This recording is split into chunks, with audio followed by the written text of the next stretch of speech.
Happy Independence Day. السلام عليكم ورحمة الله وبركاته وعيد استقلال مجيد. وكاهنا إن أنت سمع عيد وحلا يراهدا دانيال عقيل وقبض عراقية أصلاً أمريكا دقن كرسي إلهان عمر بيكون ترتنتي لبدي يكون يلعتنكي كونغرس أمريكا إلهان عمر باك كهالشي سنة كاس وأيوغي لسيحة الصومالي دو هذا waxaan idin sheegayaa maanta waxay kala soo qayb gashay xafladii 18 May halka Ilhaan Cumar oo Soomaaliyada oo dad ugu dhow reer Somaliland aanay xitaa u qoorin inay hambalihiiso Somaliland maalinteeda inay wax qabsadeen ugu yaraan dadka reer Somaliland xataa ma garanaysaa hadda waxaan doonayaa markaa in ay Soomaalida barta joogta ay u codeeyaan gabadhaasi teeramka dambe ee 2024 wala gelayaa in inantaa loo codeeyo oo la dhiso dadka reer Somaliland waxaan maanta idin tusi doonaa sababta inanta Soomaaliyeed ay reer Somaliland uga bayrayaan ee inanta Ciraaqiyada u soo saarayaan aan haddaba idin balbalaariyo barnaamijka share gareey meel fog gaarsii kuna soo biir Soomaalida Mareykanka joogtana iga gaarsii aad iyo aadna ugu share gareey kuna soo biir baraheena bulsho subscribe iyo like iyo follow iyo share iyo waxba ku sii daaya Ilhaan Cumar waxaan idin sheegayaa Mareykanka waa kii tagay madaxweynaha Somaliland markii uu tagay arinta aad bay uga xumaatay waa tii cawaasif ku kicisay waa tii tiri luqadooda lama garanayo waa tii dacaayadiisay waxaa soo dhan markii laga yimid markii uu barnaamijka Somaliland shirkado fara badan baa la kulmay xilliga iyagu doonayay inay Somaliland maalgashadaan arintii waxaa lagala hadlay madaxweynaha in base laga furanayo berbera sidoo kale waxa lagu yiri waxa sameynaysa ciidamo dad Somaliland iyo wax carbi sameynaya ciidamada Mareykanka Mareykankuna wuxuu u ololayn doonaa baalidi sidii Somaliland loo ixtiraafi lahaa arinta markii ay maqashay Ilhaan Cumar maadaama Congress-ka ku jirto waxay tiri Soomaali baan u heelinayaa Somaliland waa ka soo horjeedsanayaa way soo duushay Puntland bay timid Puntland safarkeeda ay timid ujeedkoodu buu ahayn inay wax kala u tagto laakiin waxay ahayd waryaara daaroodu ka kaca Somaliland waa la ixtiraafayaa anaa og oo Mareykan jooga oo idinku jira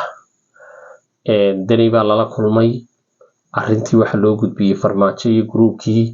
guddi bay ku jirtaa ay Ilhaan ka mid tahay oo G20 la yiraahdo guddidaasi oo Faarax Macalinood qayladiisa arkasana ku jiro Cabdiweli Gaas Deney farmaajo iyada kan Mustafa Cagjar la yiraahdo Ethiopia groupkaas oo dhan baa ku wada jira guddidaasi horumarinta daaroodka iyo barnaamijkii waxa la soo istaaray barnaamij la yiraahdo in jigjiga shir lagu qabto garaadkani waxa la soo kiciyo in laascaano maadaama arinteedu sensitive tahay oo dilal fara badan ka dhaceen halka la kiciyo laascaano dagaal ka dhaco dabeedna dagaalka kadib Somaliland lagu burburiyo barnaamijkaasi ay dib ugu dhacdo doorashadaasina arintaasi carbiska ciidamada Mareykanka iyo maadaama dawladdu weyn tahay wadan dagaal ka socdo oo waliba la ictiraafsanayn inaan ku soo degdegi karin arintii way suurta gashay shirkii jigjiga lagu soo galay waxa la watay in Adraawi lagu diraa Allah naxariistee waa kii dagaalku bartaa ka dhacay dagaalkii markuu bartaa ka dhacay waadikii ogaa ilaa iyo laascaanood ay ka baxaan ciidankii Somaliland arintaasi waxa keentay oo bilowday Ilhaan Cumar qodob Ilhaan Cumar inta kuma joogin waxay dagaal had iyo habeena kula jirtay Somaliland qaabkii aan marnaba aanay dhaqaaqin Mareykanka iyo Somaliland waxa isku dayday in ay intii kala goyn karto kala fogeyn karto ay kala fogeyso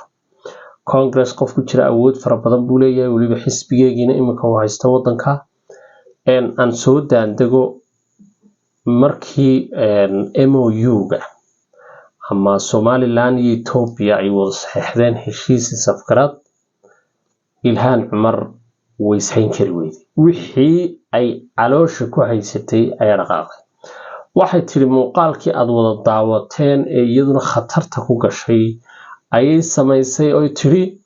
dad Soomaali isku sheega oon Soomaali ahayn erigaas oo isticmaashay iyadoo reer ula jeeday iyadoo reer Somaliland ula jeeday iyadoo Soomaalinimadiiba xataa ka saartay inay af Soomaaliba ayna dhulka lahayn ay af Soomaali kula sheegtaan oo Itoobiyaanka iyo Oromada iyo Carabta iyo waxa la mid yihiin ilhaan maalinta caloosheeda wixii ku jiray waynu aragnay laakiin tii iyadana dhibaatay ku keentay waa tii ay gilgishay waa lagu ashkateeyay reer Somaliland qofkii bedooda gala hawada lawada intii nin ay bedooda gashay reer Somaliland ka hari wada dhamaan way jabeen ka soo bilow Sayid Maxamed Cabdilaahi Xasan akhiira uu jabay ku xigsiisiyaad bare waadogeyd ku xigsi ninka la yiraahdo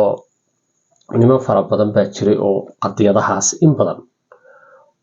isku dayay akhiira way jaban ilaa farmaajo eeg ilhaana sanadkan way dhacaysaa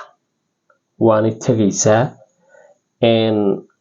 waxay isku dayday dagaalka tooska Somaliland inay la gasho maanta weligeed ilhaan cumrintii Somaliland dadka reer Somaliland la kulantay jaaliyadii dadku kala leeyihiin xitaa debel iska badaba maamul goboleedka kala jira ilhaan cumar weli may hambaliyeen dadka reer Somaliland may oran warqadiyadiinan xitaa wada hadal baa Soomaaliyeed socday laakiin ku saxsantii wad fiicanteenta shirkii timid oo soo dhaweyntii ka qayb qaadatay faji oo aastay luqadoodii baan garan weyno waxyaabo noocaas ilhaan cumar hadaba iyo dadka reer Somaliland maxaa ka dhaxeeya maalintii hore waxay yiraahdeen waa inaan Soomaaliyeed tollay dhiiga yar kadib Soomaalinimadii way ka foogtay khaniisiin iyo balaayiyo wax iyo daboole iyo shaytaan bi ka doonato lahayo sawiradoodii iyadoo sabla joogta inankii ula dhawaa tol iyo ehel iyo dhiig Soomaalinimo way ka tagto cadaan bay raacday oo nin cadaan oo aynaan garanay muslimiin wuxuu yahay ayay ka raacday inankii Soomaaliyeed oo talqa ka tagtay waxba ku tiigaalimiin ilhaan waxay samaysay inay dadkii Soomaalida ahayd iyadoo waa Soomaali inay barta kaga baxday tiraado war arrimihiina waxay ku xireeyeen Soomaaliya iyo Somaliland halka ay aanu gabadh Mareykanka matashaanahay wixii dhibaato iyo mushkiladan idin la xallin kara wadankan dhexdeeda in la xalliyo Mareykan soo qaadato laakiin way kala foqooday cid bay raacday juf bay raacday reer bay raacday dadka reer Somaliland tiro fiican bay ku leeyihiin Mareykanka waa kow waxay sameyn karaan campaign dhinacyo fara badan haday Twitter ka tahay haday dadkii la saaxiibka yihiin tahay haday dadkii la degan yahay haday dad badan oo shalay toole ilhaan ula codeynay kaligood Soomaalidu ma soo saarin laakiin in dad badan fara badan marka dadka reer Somaliland waxaan leenahay campaign-ka la gala inanta Ciraaqiyada ee Daniel Aqidi ayaa ka wanaagsan oo ka dadnimo badan oo ka ehel waxa weyn gabadha muslimada iyadba waa muslim وسني ومسلم وإن تابع halka joogtay Carabiyeed de Soomaalinimadii waxa la nimad abiyanim aan kugu taqeen muslimnimo khaasa gaalaad magasataa ku dhaamo maxasta ku dhawra de qof Soomaalilandnimadeedii ogol oo dalkayga iyo dadkayga ii ogol ayaa ii dhaama de kaniga soo horjeeda magaca Soomaaliya diirkiyo midowga la sheeganay muxuu ii kala duwan kani ogol baan raacay soo adba cadaan uma tagiro Mareykan meel kale leeyahay marka ilhaan cumar yaan loo xoday waa in laga soo horjeesada reer Somaliland dhinac uga soo horjeesada gabadha birta dhaafiya barnaamijka la sheer gareeya aad baan